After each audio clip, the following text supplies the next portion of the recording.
Hello students, good morning. आज हम लोग नया टॉपिक देखते हैं, दैट इज थर्मोडायनेमिक्स। थर्मोडायनेमिक्स, ठीक है। What is the meaning of thermodynamics actually? Thermo refers to heat. Thermo means heat, and dynamics means which can change, है ना? That is which can change, dynamics not constant, that is flow actually कह सकते हैं, जो move कर रहा है, movement, है ना? तो मूवमेंट ऑफ हीट, एक्चुअली ये स्टेम आउट हुआ, ये वर्ड निकला है thermodynamics. Thermo refers to heat, thermo का मतलब हुआ heat, and dynamics means movement. Dynamics static होता है, स्टैटिक का रिवर्स हो गया डायनेमिक्स, एंटोनिम, है ना? Dynamics means movement. तो मूवमेंट ऑफ हीट, ये स्टडी एक्चुअली हम लोग कहते हैं, दैट इज कॉल्ड थर्मोडायनेमिक्स, है ना? तो हीट कह रहे हीट, तो heat, what is heat actually? Heat in transit, है ना? हीट इन ट्रांजिट होता है एक्चुअली। एब्सोल्यूट वर्ड हीट कहना वैसे ज़्यादा सही नहीं है, हीट इन ट्रांजिट। जैसे कोई बॉडी हाइयर टेम्परेचर पर है, हम लोग जानते हैं, और दूसरी बॉडी लोअर टेम्परेचर पर है, तो अगर दोनों को कांटेक्ट में रखेंगे तो हीट का फ्लो होता है एक्चुअली हाइयर टू लोअर, है ना?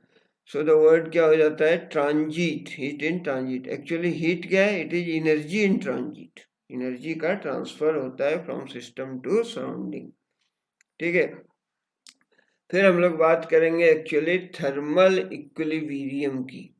थर्मल इक्विलिब्रियम, है ना? थर्मल इक्विलिब्रियम क्या होता है? जैसे मैकेनिक्स में और हम लोगों ने पढ़ा है, क्या होता है एक्चुअली इक्विलिब्रियम? इक्विलिब्रियम का meaning, thermal equilibrium, equilibrium means कि जैसे बोला था कि अगर मैकेनिक्स में हम लोग बोलते हैं कि यदि net force acting on a body is zero, net force zero हो, और नेट टॉर्क, ये जो बॉडी पर एक्ट कर रहा है टॉर्क, ये भी जीरो हो, तो इफ द नेट फोर्स ये जीरो हो एंड नेट टॉर्क जीरो हो, तो उस केस में क्या होता है? जो सिस्टम होता है वो इक्विलिब्रियम में होता है ना? नेट फोर्स जीरो होगा तो क्या होगा? ट्रांसलेशनल इक्विलिब्रियम होगा, है ना?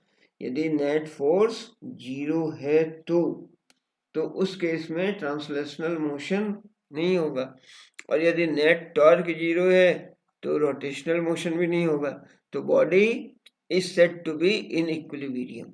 ये था मैकेनिक्स के लैंग्वेज में, ठीक है।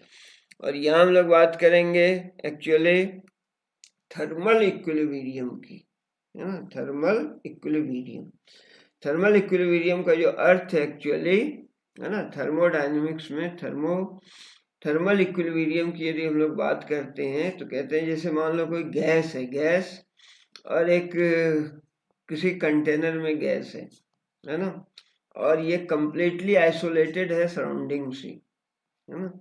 और जिसका जो वैल्यू है, प्रेशर का वैल्यू, वॉल्यूम का वैल्यू और टेम्परेचर का वैल्यू, ये सारे कांस्टेंट हैं, है ना?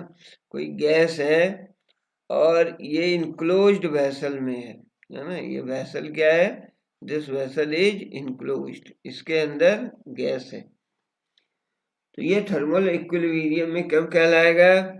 जबकि यहाँ से एक्चुअली आइसोलेटेड सिस्टम हो, यानी इसका जो वाल हो वो नॉन कंडक्टिंग वाल हो, है ना, एडियाबेटिक वाल हो। हालांकि एडियाबेटिक एंड या आइसोथर्मल दो प्रोसेस होते हैं। एडियाबेटिक का मतलब हुआ, एडियाबेटिक मतलब हीट का ट्रांसफर नहीं होगा, है ना, ये इंसुलेटिंग होगा, इंसुलेटिंग वाल अगर है तो यदि उसका pressure, volume and temperature constant है सिस्टम का, तो कहेंगे वो थर्मल इक्विलिब्रियम में, ठीक है। ये कहलाता है actually state of thermodynamic equilibrium, है ना? तो सिस्टम का जो स्टेट है एक्चुअली, है ना, स्टेट ऑफ इक्विलिब्रियम, ये डिपेंड किस पर करता है? ये सराउंडिंग पर डिपेंड करता है, सराउंडिंग पर डिपेंड करेगा, एंड किस पर डिपेंड करेगा? Surrounding and wall of the container, ये दो चीजों पर डिपेंड करता है ना। मान लें कि दो गैस है, दो गैस है, एक का नाम ले दिया, मान लो ए है, another one is B, A and B, और ये डिफरेंट कंटेनर में रखा हुआ है ना। तो जो प्रेशर है, वॉल्यूम है ऑफ ए गिवन मास, है ना, ये इंडिपेंडेंट वेरिएबल इसके होते हैं। क्या क्या? गैस के लिए प्रेशर एंड वॉल्यूम, ये इंडिपेंडेंट वेरिएबल है फॉर ए गिवन मास। मास यदि कांस्टेंट है गैस का, तो उस केस में क्या होगा? क्या कहा हम लोगों ने कि ए एंड बी ये दो गैस हैं और ये डिफरेंट कंटेनर्स में रखे हुए हैं। जो प्रेशर है, वॉल्यूम और given mass of A gas का, है ना, उसको हम लोग चूज करते हैं एज इंडिपेंडेंट वेरिएबल। तो ये प्रेशर एंड वॉल्यूम क्या है? इंडिपेंडेंट वेरिएबल है। मान लो कि ए का प्रेशर है पी ए और बी का प्रेशर है पी बी, ठीक है, सॉरी ये वॉल्यूम भी मानना पड़ेगा ना। मान लिया कि ए का प्रेशर है पी ए, वॉल्यूम है V A. Another one B का है पी बी प्रेशर और वॉल्यूम है वी बी, ठीक है। ये दो वेरिएबल्स हैं, है ना। और ये जो दोनों सिस्टम हैं, है ना, ये जो दोनों सिस्टम हैं वो एक एडियाबेटिक वाल से सेपरेटेड है। एडियाबेटिक वाल से सेपरेटेड है। Adiabatic means non conducting, heat का जो कंडक्टर नहीं है ना। एडियाबेटिक वाल से यदि ये सेपरेटेड है। एडियाबेटिक क्या होता है? एक्चुअली इंसुलेटिंग वाल होता है ना, जिससे कि हीट का फ्लो पॉसिबल नहीं है, एक से दूसरे में हीट का फ्लो नहीं होगा। मान लो इसमें ये ए गैस है और दूसरे में बी गैस है, और इस दोनों के बीच क्या है? वाल है। ये वाल कैसा है? इंसुलेटिंग वाल है, एडियाबेटिक वाल इसको कहते हैं। यानी ए से बी में या बी से ए में एनर्जी का ट्रांसफर नहीं होता है, ठीक है। और ये जो सिस्टम है एक्चुअली क्या होता है? ये एक दूसरे से इंसुलेटेड है और सराउंडिंग से भी इंसुलेटेड है ना। नाउ अगर इसका फिगर हम लोग बनाए, डायग्रामेटिकली देखें, यदि एक्चुअली ऐसा क्या है ना, डायग्राम यदि बनाए तो देखते हैं अगले पेज में, है ना, लाइक दैट, ठीक है। ये बढ़िया मान लो ये ए गैस है, इसमें गैस के ये दिखा दिए मॉलिक्यूल्स, है ना, और एक बीच में वाल ले लिया एक्चुअली, है ना। ये कैसा वाल है? दैट इज एडियाबेटिक वाल है, यानी इंसुलेटिंग वाल है। और दूसरे कंटेनर में ये बी गैस है, ठीक है। ये एक फिगर है। और दूसरा फिगर ऐसा ही बना है। मान लो कि ये ए एंड बी ये दो कंटेनर हैं और बीच में एक वाल है ना। ए में यहाँ भी गैस है और यहाँ भी गैस है बी में, है ना।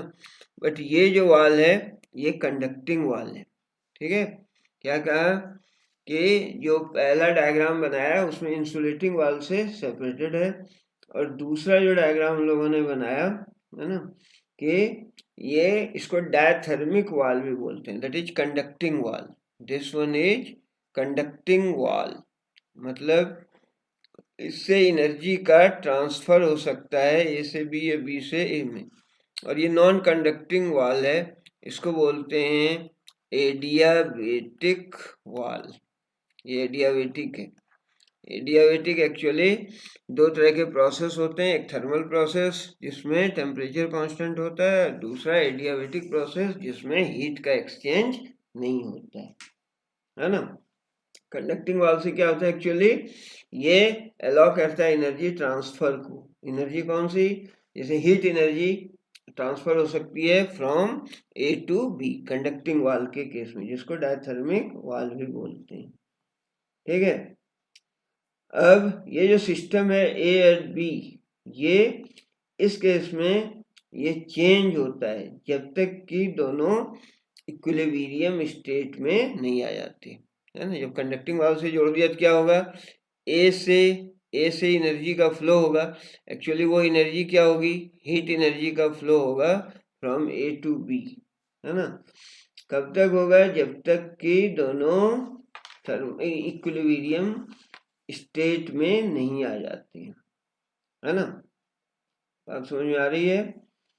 तो क्या होगा, इसके स्टेट में, इसके बाद इसके स्टेट में कोई चेंज नहीं होगा, है ना।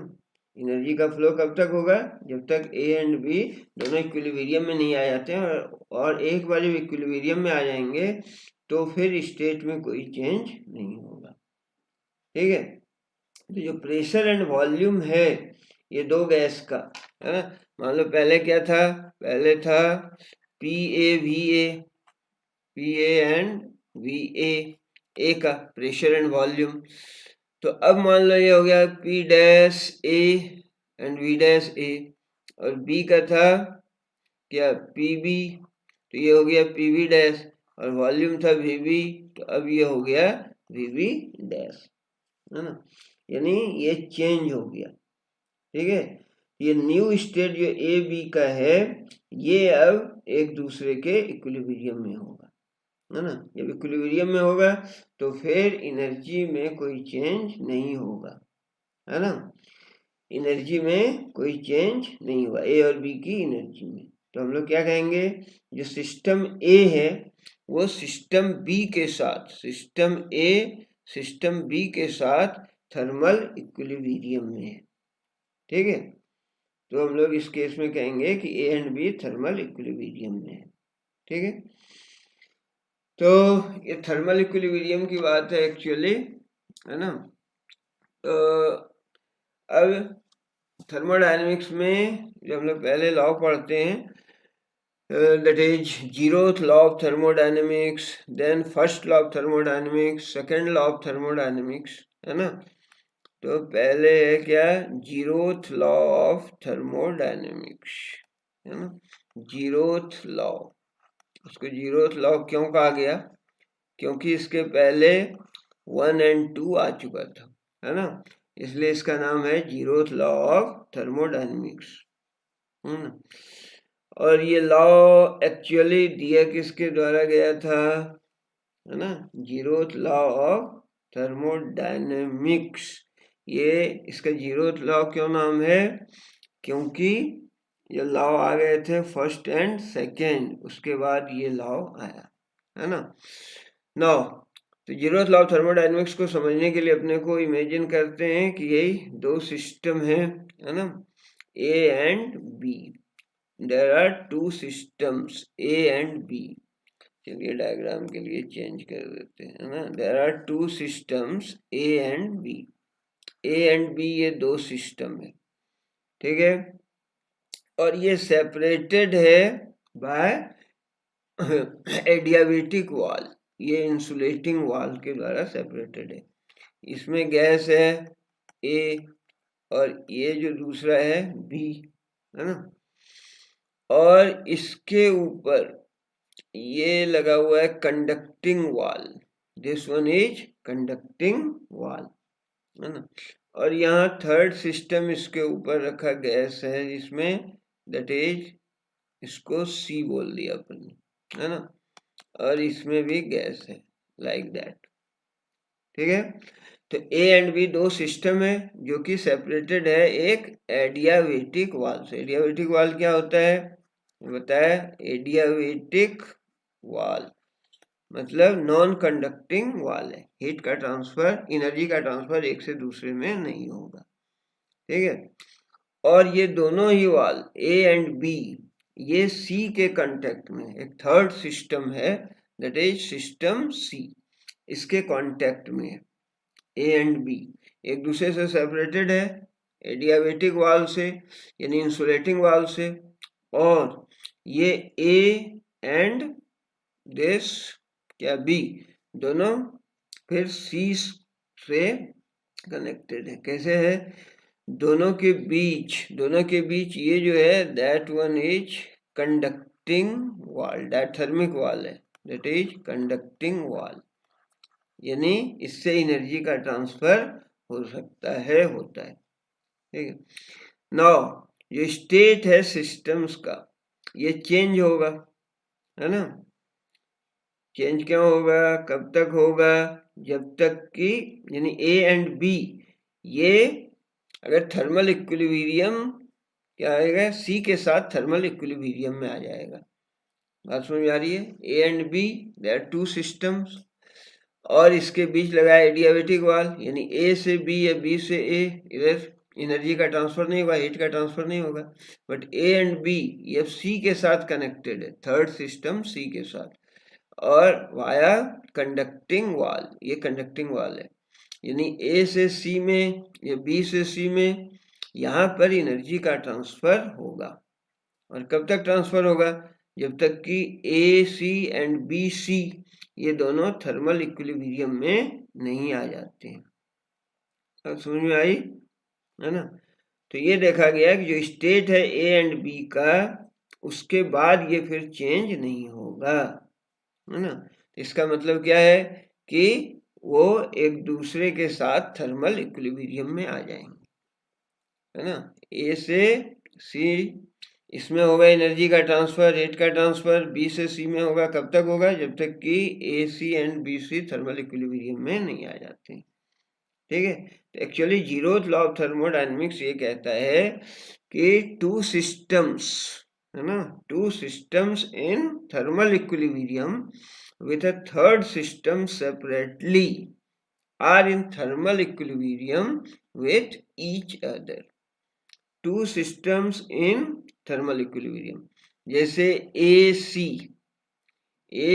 एंड C ये थर्मल इक्विलिब्रियम में है, और B एंड C ये अगर थर्मल इक्विलिब्रियम में है तो क्या होगा, A B के साथ थर्मल इक्विलिब्रियम में होगा, B C के साथ थर्मल इक्विलिब्रियम में होगा, है ना। वही कह रहा है कि two systems in thermal equilibrium.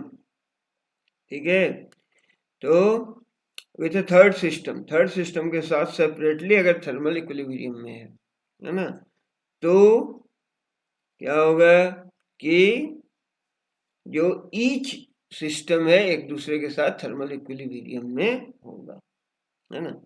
And this law was given by what, क्या कहा, R.H. फॉलर, है ना, इन्होंने ये लॉ दिया था। This law was given by R.H. Fowler, FOWLER,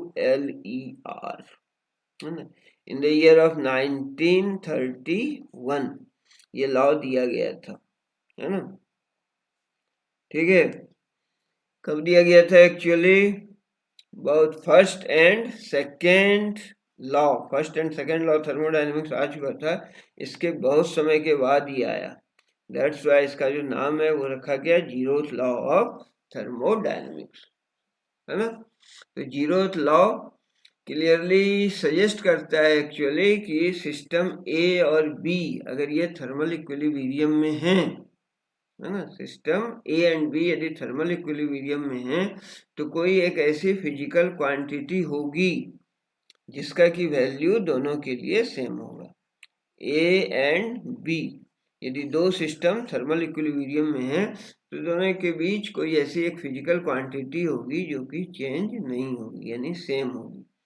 तो उसको वो जो थर्मोडायनेमिक वेरिएबल है ना, ठीक है, ये जो थर्मोडायनेमिक वेरिएबल है जिसका वैल्यू इक्वल होता है दोनों के लिए थर्मल इक्विलिब्रियम में, तो वो कहलाता है टेम्परेचर, है ना। यानी यदि A and B thermal equilibrium में है तो दोनों का टेम्परेचर सेम होगा।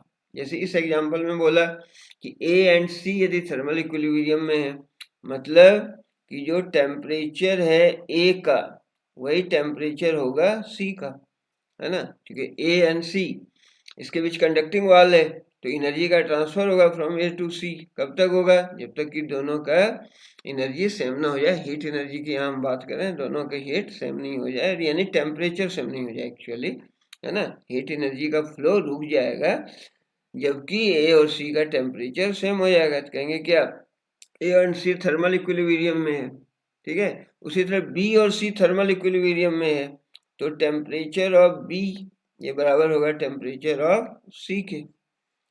तो temperature of A is equal to temperature of C and temperature of B is equal to temperature of सी।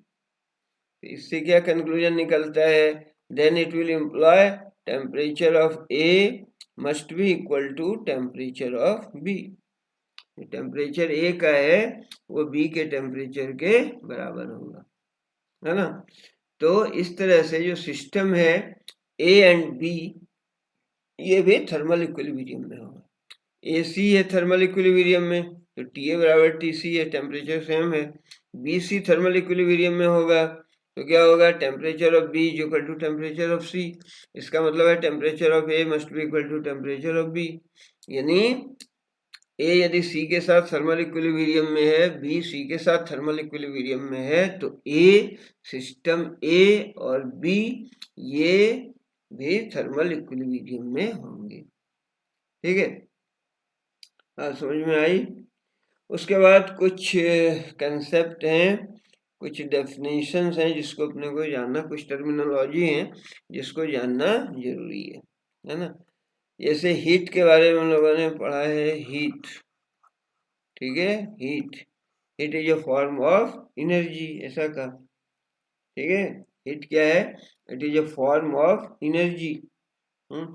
और टेम्परेचर एक्चुअली क्या है, टेम्परेचर जो है ये कोल्डनेस और हॉटनेस ऑफ द बॉडी को बताता है, और ये डिटरमिन करता है एक्चुअली फ्लो ऑफ हीट का। टेम्परेचर क्या डिटरमिन करता है, टेम्परेचर वो कंडीशन डिटरमिन करता है to the flow of heat, कि किससे किसमें हीट का फ्लो होगा, है ना। ये अपने को पता है कि ए एंड बी यदि दो ऑब्जेक्ट हैं और ए यदि हॉटर है ना, और बी कोल्डर है, यदि दोनों को कांटेक्ट में लाएंगे तो ऑलवेज हीट का फ्लो होगा from a body at higher temperature to a body at lower temperature, ठीक है। हायर टेम्परेचर से लोअर टेम्परेचर की ओर हीट का फ्लो होगा।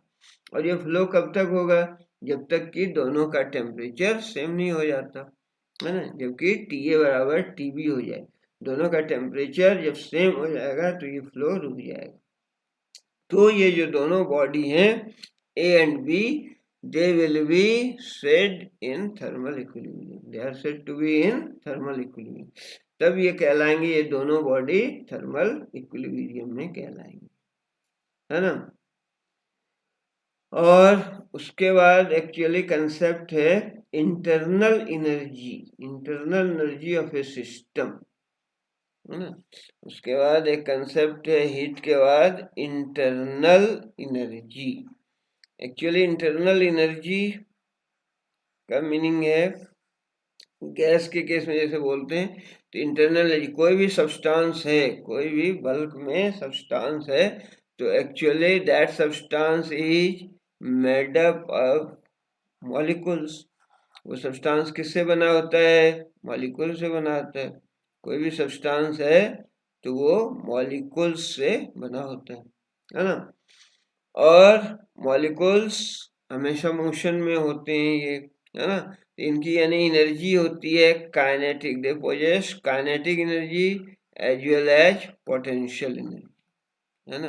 तो sum total of kinetic and potential energy of molecules, sum of kinetic energy and potential energy of molecules of bulk, ये कहलाता है इंटरनल एनर्जी, ठीक है।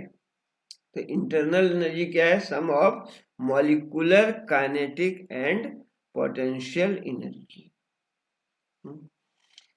और एनर्जी एक्चुअली यानी रैंडम मोशन में जब मॉलिक्यूल्स होते हैं तो उस सिस्टम की एनर्जी है, ठीक है।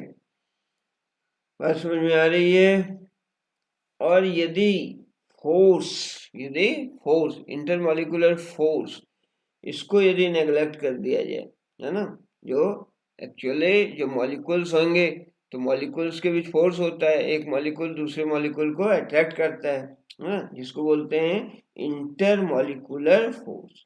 इंटरमॉलिकुलर फोर्स, जो कि बहुत कम होता है। यदि उसको नेग्लेक्ट कर दिया जाए गैस के केस में इन पर्टिकुलर, तो जो इंटरनल एनर्जी होता है गैस का, वो एक्चुअली होता है सम ऑफ काइनेटिक एनर्जीज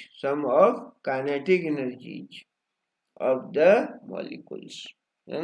यदि इंटरमॉलिकुलर फोर्स गैस के केस में, जो इंटरमॉलिकुलर फोर्स एक्चुअली कम होता है, अगर उसको नेग्लेक्ट कर दिया जाए तो इंटरनल एनर्जी, जब गैस की इंटरनल एनर्जी की बात करते हैं तो एक्चुअली वो होता है sum of kinetic energies of molecule, या sum of kinetic energy of molecules of the system. ठीक है, गैस के जो मॉलिक्यूल्स हैं उसकी जो काइनेटिक एनर्जी है उसका सम कहलाता है internal energy, and it is represented by you. Capital you से इंटरनल एनर्जी को रिप्रेजेंट करते हैं। ठीक है, इंटरनल रिप्रेजेंटेड बाय या कैपिटल यू। तो गैस जब मोशन में होता है तो एक्चुअली मोशन जो इसका है ये क्या होता है, केवल ट्रांसलेशनल मोशन नहीं होता, केवल ट्रांसलेशनल मोशन नहीं होता। क्या होता है एक्चुअली, रोटेटरी मोशन भी होता है और वाइब्रेटरी मोशन भी होता है, यानी रोटेशन भी होता है और वाइब्रेशन भी होता है गैसियस मॉलिक्यूल्स का। ठीक है, रोटेशन एंड वाइब्रेशन, केवल ट्रांसलेटरी मोशन नहीं होता। एक्चुअली हीट का जो नोशन है ना, इसको हम लोग in terms of internal energy समझते हैं, है ना, इंटरनल एनर्जी। हीट तो क्या है, हीट इज एनर्जी, है ना, लेकिन ये क्या है, हीट इज एनर्जी। हम लोग सिंपली बोलते हैं heat is a form of energy, but it is energy in transit. ये क्या है एक्चुअली, एनर्जी इन ट्रांजिट, है ना। जैसे हॉटर ऑब्जेक्ट को यदि कोल्डर ऑब्जेक्ट के कांटेक्ट में लाएंगे तो हीट का फ्लो होगा, है ना। यानी एक्चुअली क्या है, it is not simply energy but energy in transit.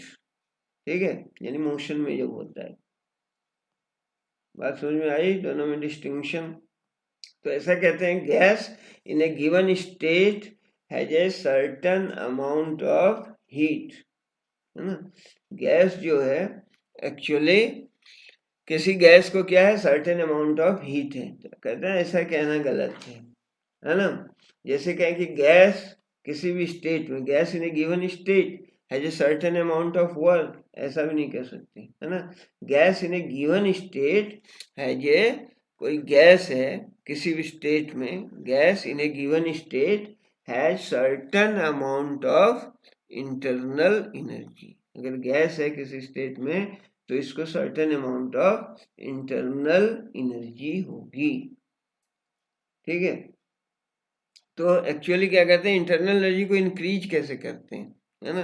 कोई जैसे गैस है किसी कंटेनर में, है ना, there is gas in a container, और इसको यदि हॉट ऑब्जेक्ट के कांटेक्ट में रखेंगे, है ना, और ये जो वाल है एक्चुअली, ये अगर कंडक्टिंग वाल है तो हीट एनर्जी का ट्रांसफर होगा, एक्चुअली एनर्जी का ट्रांसफर होगा फ्रॉम हॉट टू, और ये गैस यदि कोल्ड है तो, ठीक है, यह गैस का जो टेम्परेचर है इसके टेम्परेचर से कम है, तो हीट का ट्रांसफर होगा फ्रॉम दिस टू गैस, और गैस की इंटरनल एनर्जी इंक्रीज होगी, गैस की इंटरनल एनर्जी इंक्रीज होगी इसके रैंडम मोशन के कारण। ठीक है, एक तो ये, दूसरा इंक्रीज करने का क्या तरीका है, मान लो कि कोई सिलेंडर है ना, और इसमें मूवेबल पिस्टन लगा हुआ है, कोई सिलेंडर है यूं, ठीक है, और इसमें मूवेबल पिस्टन लगा हुआ है, ये हो गया पिस्टन। अब और इसके अंदर गैस इनक्लोज है ना।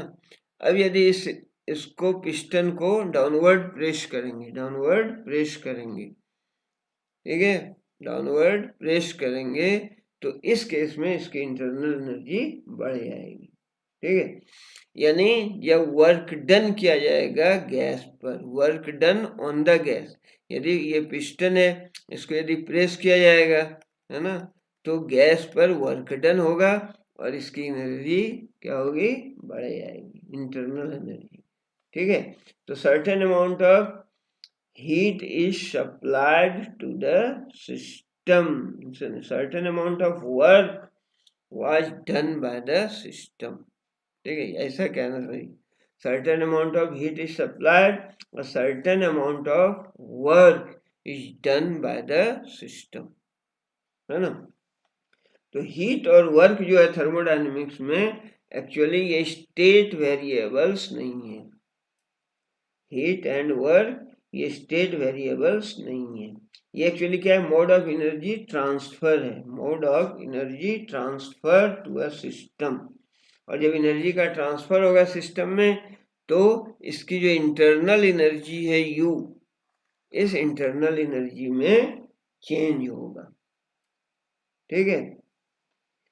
तो हम लोग ये कह सकते हैं एक्चुअली क्या, हीट और इंटरनल एनर्जी में क्या अंतर हो गया, हीट एंड एनर्जी में। Heat is another thing, internal energy another thing, है ना। तो heat and work, actually heat and work क्या है, they are two distinct modes of energy transfer. जब हीट करते हैं तो एक्चुअली एनर्जी हम लोग ट्रांसफर कर रहे हैं, है ना। जब वर्क डन किया जाता है, वर्क जब होता है तो भी एनर्जी का ट्रांसफर होता है ना। तो इससे जो इंटरनल एनर्जी है उसकी इंटरनल एनर्जी में चेंज होता है ना। तो आज हम लोगों ने एक्चुअली थर्मोडायनेमिक्स ये स्टार्ट किया और देखा एक्चुअली दैट इज, सबसे पहले लॉ देखा एक, जीरोथ लॉ ऑफ थर्मोडायनेमिक्स, इसके बाद first law of thermodynamics and second law of thermodynamics है, ठीक है। तो आज इतना ही, है ना। Till that, thank you, good day.